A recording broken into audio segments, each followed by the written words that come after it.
आज पुण्यामध्ये दोन महत्त्वाचे कार्यक्रम पार पडले आणि याच सभागृहामध्ये पार पडले। सकाळी देशाचे पंतप्रधान नरेंद्र मोदी साहेबांनी 11,000 कोटीच्या प्रकल्पांची भूमिपूजन आणि उद्घाटन केली। त्याच्यामध्ये 36 किलोमीटरची मेट्रो पुण्यामधली होती।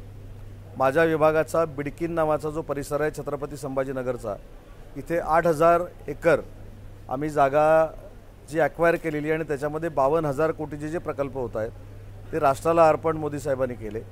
त्याच्यानंतर क्रांतिज्योती सावित्रीबाई फुलेंची जी शाळा होती भिडेवाड्यातली, त्याचा देखील जीर्णोद्धार करण्याचा निर्णय हा सरकारने घेतला, त्याला देखील पैसे मंजूर केलेले आहेत। आणि आताचा जर आपण कार्यक्रम बघितला तर या 2.25 वर्षामध्ये ज्या पद्धतीनं उद्योग विभाग हा देशामध्ये परकीय गुंतवणुकीमध्ये 1 नंबरला आलेला आहे, त्याचं प्रेझेंटेशन या पश्चिम महाराष्ट्रातल्या सगळ्या असोसिएशनला व्हावं, उद्योजकांना व्हावं, MSMEच्या उद्योजकांना व्हावं। मुख्यमंत्री रोजगार निर्मितीच्या लाभार्थ्यांना काही आम्ही लाभ वाटप केला, विश्वकर्माच्या लाभार्थ्यांना लाभ वाटप केला। असे 7 कार्यक्रम महाराष्ट्रामध्ये होत आहेत। नागपूरमध्ये एक कार्यक्रम झाला, अमरावतीमध्ये झाला, छत्रपती संभाजीनगरला झाला, नवी मुंबईमध्ये झाला आणि आज 5वा कार्यक्रम पुण्यामध्ये होतोय। 3 तारखेला जळगाव आणि नाशिकला हे कार्यक्रम होऊन याची सांगता होते, जेणेकरून जी टीका टिप्पणी होते, लोकसभेला ज्या पद्धतीनं खोटं नाटं बोललं गेलं, फेक नरेटिव्ह सेट करण्याचा प्रयत्न केला गेला, त्याची प्रिकॉशन म्हणून नाही, परंतु आम्ही जे चांगलं केलं आहे ते लोकांपर्यंत पोचावं या दृष्टिकोनातनं महाराष्ट्राची उद्योग भरारी हा कार्यक्रम अखंड महाराष्ट्रामध्ये घेतलेला आहे। आणि आपणच बघितलं असेल, याला उत्स्फूर्त प्रतिसाद आहे आणि या उत्स्फूर्त प्रतिसादामुळं काही लोकांच्या पोटामध्ये पोटसू उठलेलं आहे। काल देखील मुख्यमंत्री माझी लाडकी बहीण योजनेचं प्रेझेंटेशन हे आमच्या कार्यक्रमामध्ये असल्यामुळं काही अपरिपक्व लोकांनी याच्यावर टीका केली। ते दाखवण्यामागचा उद्देश एवढा आहे की ज्यावेळी वर्षभरामध्ये 46,000 कोटी रुपये व्यापारामध्ये इन्व्हेस्ट होतील, व्यापारामध्ये खर्च होतील, त्यावेळी कुठचा ना कुठचा उद्योग हा उद्योग विभागाचाच चालणार आहे, MIDCमध्ये चालणार आहे, प्रायव्हेटमध्ये चालणार आहे, MSCमध्ये चालणार आहे। म्हणून त्या 46,000 कोटीला उद्योग विभागामध्ये अनन्यसाधारण असं महत्त्व आहे। परंतु काही लोकांना हे कळू शकत नाही, त्यांना फक्त मताचं राजकारण कळतं, त्याच्यामुळे ते अशा पद्धतीच्या टीका करतात। मला असं वाटतं की हा जो आजचा आमचा कार्यक्रम होता हा आपल्याला देखील आम्ही निमंत्रित केलेलं होतं, त्याच्यामुळं खरी पारदर्शकता काय आहे, खरा उद्योग विभाग कशा पद्धतीनं चाललेला आहे याची जाणीव आपल्यामार्फत जनतेला व्हावी हा त्याच्यामधला उद्देश होता। आणि अजून एक ज्या काही गमती होतात त्याच्यामध्ये एक सकाळी जी गंमत झाली होती त्याच्यावर आमच्या विरोधी पक्षनेत्यांनी ट्विट केलेलं आहे की माझा मोबाईल हरवला। ज्यांनी स्वतःचा आत्मविश्वास हरवलेला आहे त्यांनी माझ्या मोबाईलवर चर्चा करण्याची काही आवश्यकता नाही। माझा मोबाईल हा खुर्चीवर राहिलेला होता। आमच्या काही जे म्हणजे उत्साही कार्यकर्ते असतात त्यांनी अनाउन्समेंट केली, जसा उद्योगमंत्री हरवला ह्या आविर्भावामध्ये, की मोबाईल हरवलेला आहे आणि मोबाईल नंतर मिळाला। पण कुठचीही चर्चा करायची नाही। पहिलं ट्विट कोणाचं, विधानसभेच्या विरोधी पक्षनेत्याचं की विधान परिषदेच्या, या कॉम्पिटिशनमध्ये त्यांनी ट्विट टाकलं आणि म्हणून मला सांगावं लागलं की माझा मोबाईल माझ्याकडे आहे। आणि त्यांनी त्याच्यामध्ये आत्मविश्वासाच्या गोष्टी लिहिल्या आहेत। ज्यांचा स्वतःचा आत्मविश्वास हरवलेला आहे, ज्यांनी मुख्यमंत्र्याची अपेक्षा करून शरद पवार साहेबांनी मुख्यमंत्रीपद डायरेक्टली इनडायरेक्टली देणार नाही म्हणून सांगितलेलं आहे, अशा आत्मविश्वास हरवलेल्या लोकांनी आमचा मोबाईल हरवल्यावर बोलू नये ही माझी कळकळीची विनंती आहे।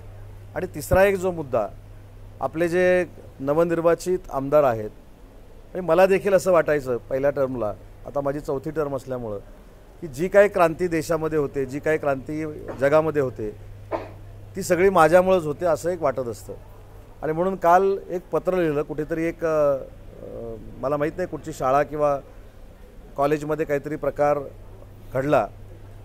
मी सुरुवातीलाच सांगतो की असा प्रकार जर घडला असेल आणि त्याच्यामध्ये कोणी असेल तर त्याच्यावर कडक कारवाई झाली पाहिजे या मताचा मी आहे। आणि अशा पद्धतीची प्रवृत्ती ठेचून काढली पाहिजे, नीच प्रवृत्ती या मताचा मी आहे। पण त्याच्यामध्ये असं लिहिण्यात आलं की सानप नावाचा एक कोणतरी माणूस हा उच्च व तंत्रशिक्षण विभागाचा, मी मंत्री असताना माझ्याकडे ते PA म्हणून कामाला होते की OSD म्हणून कामाला होते, ते नक्कीच माझ्याकडे OSD म्हणून कामाला होते, त्याच्याबद्दल नाकारण्याचा काही प्रश्न येत नाही। पण अशा गोष्टी करा असं काय मी उच्च व तंत्रशिक्षण विभागाचा मंत्री असताना त्यांना सांगितलं नाही। पण कदाचित दंगेकर साहेबांना माहिती नसेल की त्यांना माझ्याकडे ठेवण्यासाठी कोणी शिफारस केलेली होती। ते आज उबाठाचे म्हणजेच महाविकास आघाडीचे विद्यमान खासदार आहेत. त्यांनी माझ्याकडे त्यांना पाठवलेलं होतं, त्यांनी माझ्याकडे त्यांना OSD म्हणून घ्यायला लावलेलं होतं. मग माझ्यावर आक्षेप घेत असताना त्यांच्यावर देखील आक्षेप येतो की अशा व्यक्तीला माझ्याकडे त्यांनी का पाठवलं. मग त्यांची पण चौकशी झाली पाहिजे. म्हणून काही लोकांना अतिउत्साहाच्या भरामध्ये कोणाची नावं टाकून काही बदनामी करण्याचा प्रयत्न ते करत असतात. तर मला त्यांना विनंती करायची आहे की पूर्ण गोष्टीची खात्री झाल्याशिवाय अशा पद्धतीची ट्विट किंवा अशा पद्धतीची पत्र देऊ नये. उत्साहाच्या भरात ते देतात, परंतु मग त्यांना माहिती नसतं की आपण ज्या महाविकास आघाडीमध्ये आहे त्याच खासदारांनी त्यांना शिफारस केलेली आहे, तेच खासदार त्यांना माझ्याकडे घेऊन आले होते, त्यांच्या अडचण होते म्हणून सांगून माझ्याकडे त्यांना ठेवलेलं होतं. त्याच्यामुळे मी नाव काय त्या खासदारांचं सांगत नाही, कारण मी राजकीय एथिक्स पाळतो. त्या खासदारांचा पण त्याच्यामध्ये काय दोष आहे असं मानत नाही, परंतु ते माझ्याकडे जे बोट दाखवत आहेत मग त्याच्यामध्ये ते देखील सामील आहेत आणि वेळ पडल्यास मग त्या खासदारांचं नाव मी जाहीर करेन. हां काय ते कुणी सांगितलं तुम्हाला? मग आता तेच तुम्हाला सांगतो की ज्यांना उत्साहाच्या भरात अशी ट्विट करायची सवय आहे. दादांकडे चुकून गेला मोबाईल, त्यांचा मोबाईल म्हणून. आणि आता काय त्याच्यामध्ये ट्विट बघितलं का तुम्ही दानवे साहेबांचं? आता ठीक आहे ना, माझ्या बाजूला दादा बसलेले होते आणि मोबाईल माझा इथं असा ठेवलेला होता, ते घाईघाईत ते घेऊन गेले. ह्याच्यामध्ये ट्विट करण्यासारखं काय? म्हणजे फार मोठा एक प्रसंग महाराष्ट्रामध्ये घडला आणि त्याला विरोधी पक्षनेत्याने वाचा फोडली. आता भविष्यामध्ये तेच उमेदवार आहेत भविष्यातले उबाठाचे, अशा आविर्भावात ट्विट करायची काय गरज आहे? विषय मोबाईलचा आणि ट्विट, ठीक आहे, ते कॉम्पिटिशन आहे. विरोधी पक्षनेते विधान परिषद आणि विरोधी पक्षनेते विधानसभा, याच्यामध्ये पहिलं ट्विट कोणाचं करायचं. तसं याच्यापूर्वी 15 दिवस अगोदर विरोधी पक्षनेते विधान परिषदेनं ते 15,000 कोटी गेले म्हणून ट्विट केलं आणि उद्योजकांना लिहिलं की हा बालिशपणा आहे आणि बेजबाबदारपणा आहे. त्याच्यामुळे कॉम्पिटिशनमधनं चालू आहे, ठीक आहे, त्याच्यानं त्यांना आनंद मिळतो.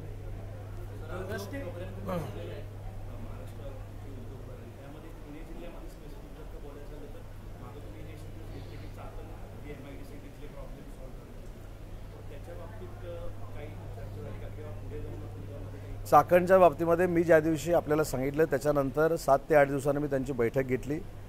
वेदांता फॉस्कॉनचं जे राजकारण होत होतं की वेदांता फॉस्कॉन गेली, मी आज तुम्हाला खात्रीलायक सांगतो की ती जागा देखील त्यांना दिलेली नव्हती. तर ती जागा आता आम्ही MIDCच्या ताब्यात घेतली. आम्ही ती उद्योजकांना देतो आहे. लॉजिस्टिक्ससाठी हिरानंदानीसारखी फार मोठी कंपनी त्या ठिकाणी येते.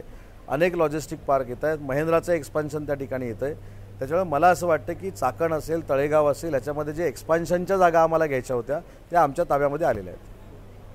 सर, त्याचबरोबर आज मुख्यमंत्र्यांनी पुरंदरच्या एअरपोर्टबद्दल त्यांनी सांगितलेलं आहे की अजून सुद्धा जागा तुमच्या खात्याकडून हँडओव्हर झाली, म्हणजे अर्थात काय प्रोसेस आहे कुठपर्यंत? नाही, याच्यामध्ये साहेबांनी जे भाषणामध्ये सांगितलं ती वस्तुस्थिती खरी आहे की हा प्रकल्प विकासाच्या दृष्टीनं, पुणेकरांच्या दृष्टीनं अतिशय महत्त्वाचा आहे. माननीय एव्हिएशन राज्यमंत्री मुरलीधर अण्णा त्याची बैठक पुढच्या 3-4 दिवसामध्ये आयोजित करत आहेत. त्या बैठकीला मी देखील पुण्यामध्ये येणार आहे आणि आम्ही एकत्र येऊन निर्णय घेतो आहे की पुरंदरची जागा आहे ती कशा पद्धतीनं ॲक्वायर करायची, त्याच्यामध्ये जे उद्योजक आहेत त्यांचा वाटा त्याच्यामध्ये काय राहणार आहे, या संदर्भातलं मॉडेल येत्या 3-4 दिवसामध्ये 8 दिवसामध्ये ठरेल. आणि पुरंदरच्या MIDCची विमानतळाची जागा आहे ती MIDCकडनं ॲक्वायर करायला आम्ही सुरुवात करू.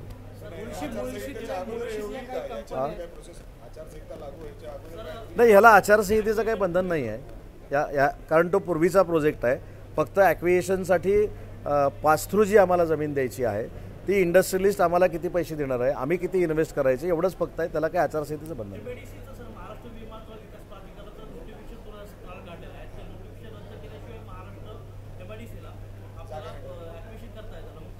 या संदर्भातले सगळे प्रश्न सोडवण्यासाठीच एव्हिएशन मिनिस्टर जे आहेत त्यांच्या अखत्यारीमध्ये काही विभाग येतात आणि माझ्या अखत्यारीमध्ये MIDC येते. त्याच्यामुळं कॉमन बैठक जी आम्ही घेणार आहोत त्याच्यावर कॅबिनेट मंत्री एव्हिएशनचे हे देखील उपस्थित राहणार आहेत ऑनलाईन. त्याच्यामुळे त्या दिवशी बऱ्यापैकी सगळे प्रश्न संपतील.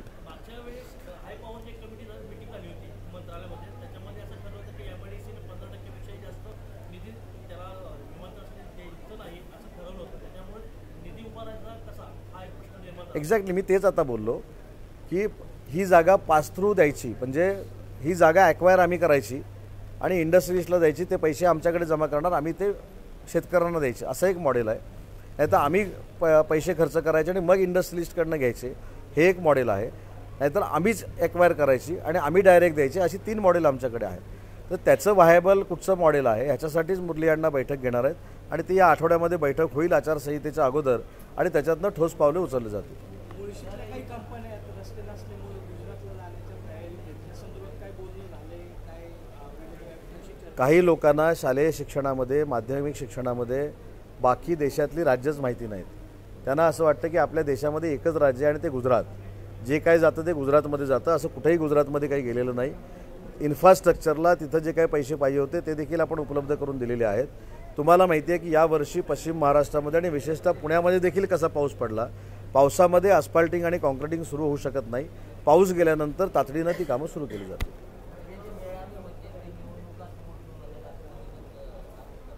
कोण म्हणतं?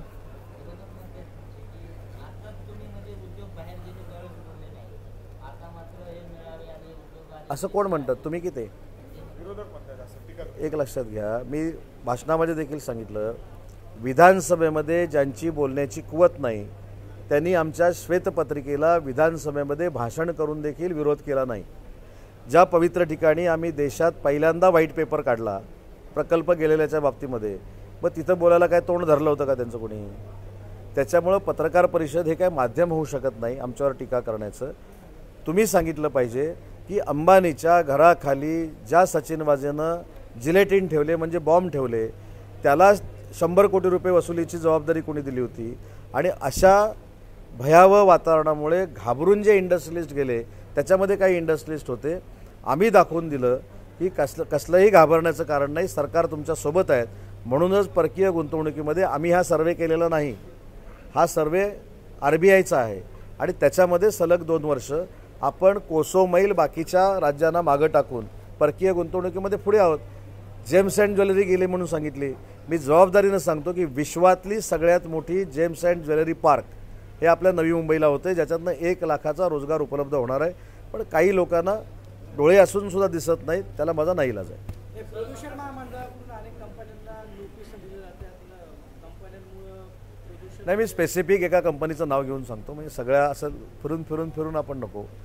मर्सिडीजला जी नोटीस दिली गेली या बाबतीत मी स्वतः भिडे नावाचे जे मर्सिडीजचे अधिकारी आहेत त्यांच्याशी बोललो आणि तो विषय पूर्णतः संपलेला आहे.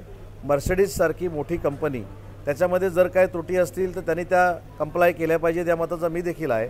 परंतु कुठचीही कंपनी बाहेर जावी यासाठी कोणी प्रयत्न केलेले नाहीत. मी स्वतः पुढाकार घेतला. मुख्यमंत्र्यांच्या सांगण्यानंतर मी मर्सिडीजच्या लोकांशी बोललो. त्यांचा देखील जो काही त्याच्यातला भाग होता तो त्यांनी पूर्ण केलेला आहे. त्यांनी काही कंप्लायन्स केलेला आहे. त्याच्यामुळं तो विषय सरकारसाठी संपलेला आहे.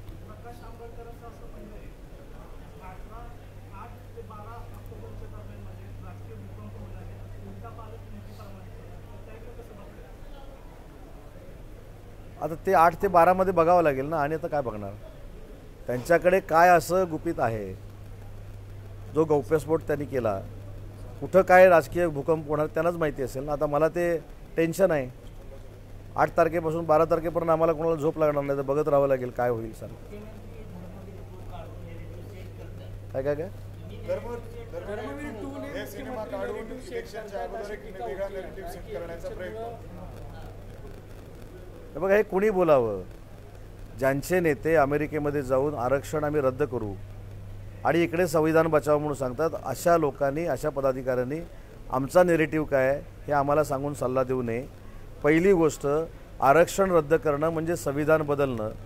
पूर्वी याच नेत्यांकडनं असं बोललं गेलेलं होतं की काँग्रेस पक्ष हा एक सक्षम पक्ष आहे, तोच संविधान बदलू शकतो. हे यूट्यूबवर आहे, मला सांगायची आवश्यकता नाही. त्यांचेच वंशज परत एकदा अमेरिकेमध्ये जाऊन सांगतात की देशामध्ये जेव्हा समानता येईल असं मला वाटतं तेव्हा मी आरक्षण रद्द करेन. याचा अर्थ कधीही ते आरक्षणासोबत नव्हते. मंडोल आयोगाला देखील त्यांनी विरोध केलेला होता. त्याच्यामुळे जे आरक्षणाच्या विरोधात आहेत त्यांनी संविधान बचावचा जो नरेटिव्ह, फेक नरेटिव्ह सेट केला होता, त्याच्यावर त्यांनी पहिलं पत्रकार परिषद घेऊन सांगावं की त्याचं नक्की काय आहे ते. आमच्यावर त्यांना बोलण्याचा अधिकार नाही.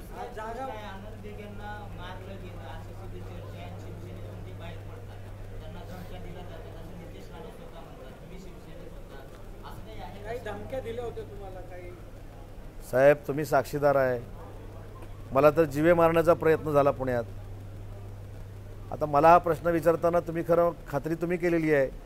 त्या माझ्या माहितीप्रमाणे कुठचा चौक तो कात्रज चौकमध्ये ज्या पद्धतीनं माझ्यावर हल्ला झाला 100 लोकांनी केला, तो जर मला सांगून केला असता तर मी पण तेवढाच तयारीचा आहे.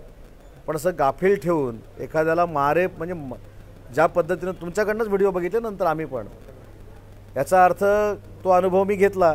यवतमाळला तो अनुभव मी घेतला. यवतमाळच्या खासदारकीच्या निवडणुकीला ज्या पद्धतीनं काही गोष्टी झाल्या ते पण तुम्ही बघितलेलं आहे. त्याच्यामुळं नितेश राणे जर काय बोलले असतील तर बाकीच्यांचं मला माहिती आहे, पण मला तर लाईव्ह अनुभव आलेला आहे की कशा पद्धतीनं हल्ला करतात, कशा पद्धतीनं ठार मारण्याचा प्रयत्न करतात, हा मला पुण्यामध्ये झालेला आहे. त्याच्यामुळे नितेश राणे ते बोलले त्याच्यातला एक अनुभव असलेला लाभार्थी मी आहे. जागा वाटपासंदर्भात चर्चा आज की बोलली का? त्यांनी मला प्रश्नसाहेब विचारला असा, दिघे साहेबांचा प्रश्न विचारला नाही, दिघे साहेबांचा प्रश्न विचारत असताना असा तुम्हाला अनुभव आलाय का असे तर चित्रपटात ज्या पद्धतीने दाखवलं दिनेश वगैरेची हत्या झाली, सातत्याने विचारलं गेलं, खरंच असं काही झालंय का किंवा काय ते शिवसेनेने होईल? नाही, तुम्हाला देखील 100% असं वाटत असेल की संशयाला वाव आहे.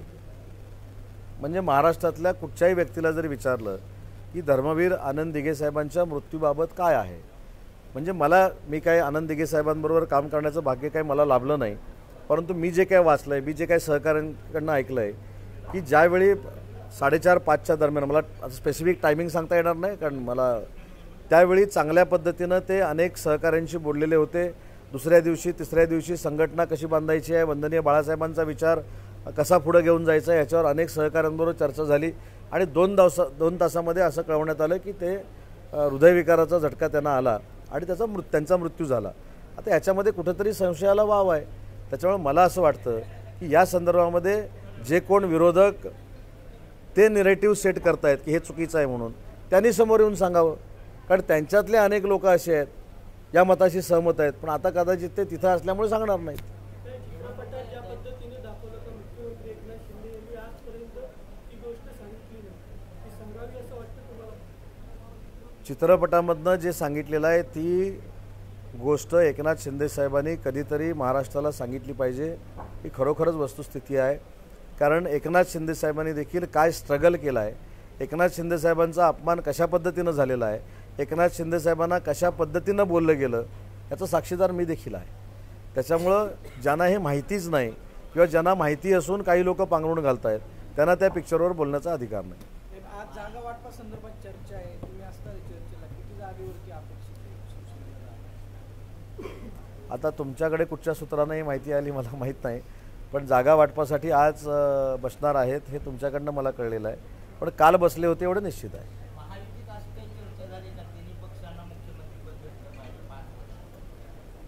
त्या मीटिंगला मी नव्हतो.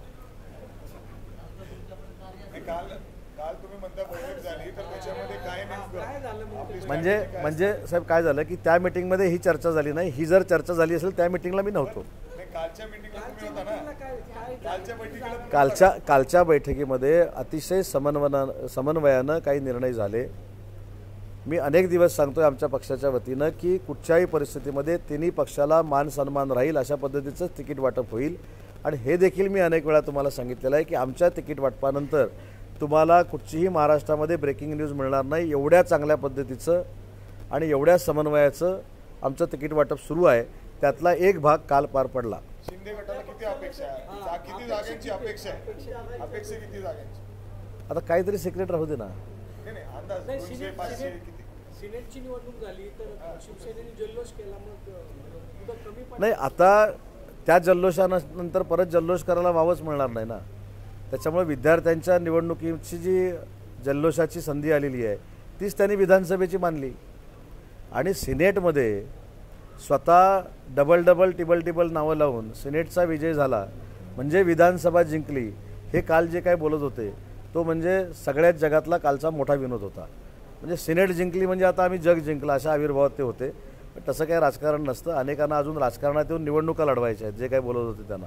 आणि सिनेटची निवडणूक अखिल भारतीय विद्यार्थी परिषद एवढ्यासाठीच सांगत होती की रिपिटेशन झालेली नावं, बोगस असलेली नावं, नातेवाईकांची लिहिलेली नावं याच्यावर त्यांना आक्षेप होता आणि हे चित्र भविष्यामध्ये निर्माण होणार आहे हे अखिल भारतीय विद्यार्थी परिषदेला माहिती होतं, म्हणूनच त्यांनी आक्षेप घेतलेला होता. त्याच्यामुळे हा रडीचा डाव आहे. तरी ठीक आहे, ते जिंकले, लोकशाहीतला विजय आम्ही मान्य करतो. पण ज्या गुलालाची उधळण आणि हे म्हणजे मला असं वाटलं की विधानसभाच जिंकली यांनी. पण ठीक आहे, मी पण असं मानून घेतलं की विधानसभेमध्ये आता हा काही योग येणार नाही, तर त्यांनी पुढच्या 5 वर्षाची निवडणुकीचा विजयोत्सव कालच उरकून घेतलेला आहे. महाराष्ट्रात चौथा राजकीय दसरा मेळावा मनोज जरांगे म्हणतात आता बीडमध्ये दसरा मेळावा होणार आणि विधानसभेची तयारी सुद्धा ते करणार आहेत. कसं बघता, आरक्षणाचा प्रश्न सुटलाच नाही असं त्यांना माझ्या मनपूर्वक शुभेच्छा आहेत दसऱ्यामुळे.